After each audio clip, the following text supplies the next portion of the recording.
Voici les murs du palais, une enceinte carrée de 500 mètres de côté, bien protégée.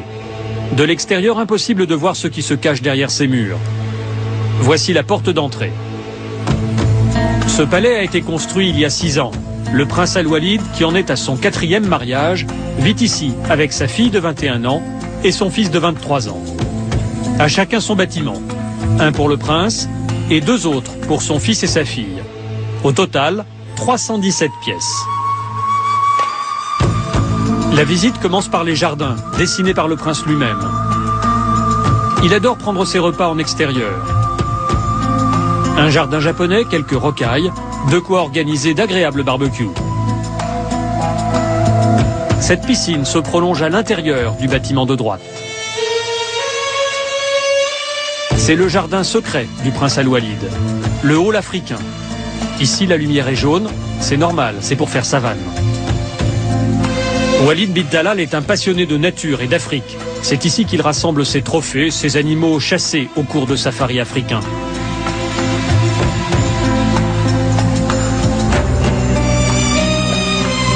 La visite continue par des couloirs souterrains.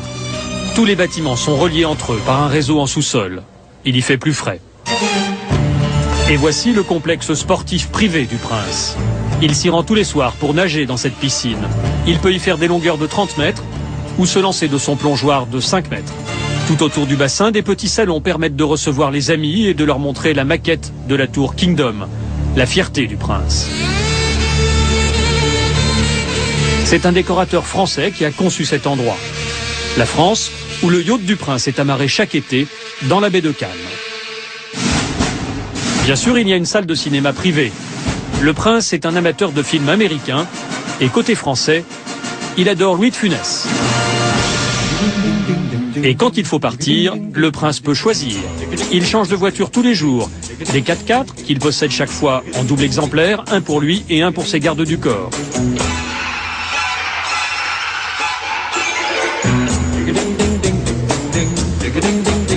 Celle-ci n'est pas en double, c'est la Rolls-Royce du prince. Surprise, ces 2 petites voitures coréennes, le prince est actionnaire de cette marque. Voici la sienne, avec sa plaque personnelle. Dernière étape de la visite, l'entrée vers les salons de réception. Régulièrement, le prince invite ses hôtes de marque, des membres de la famille royale, mais aussi des chefs de tribu venus de toute l'Arabie Saoudite. Et ce qui se dit dans ces salons a de bonnes chances de remonter jusqu'aux oreilles du roi. Notre visite s'arrête là. Le prince ne nous a pas laissé filmer ses appartements privés.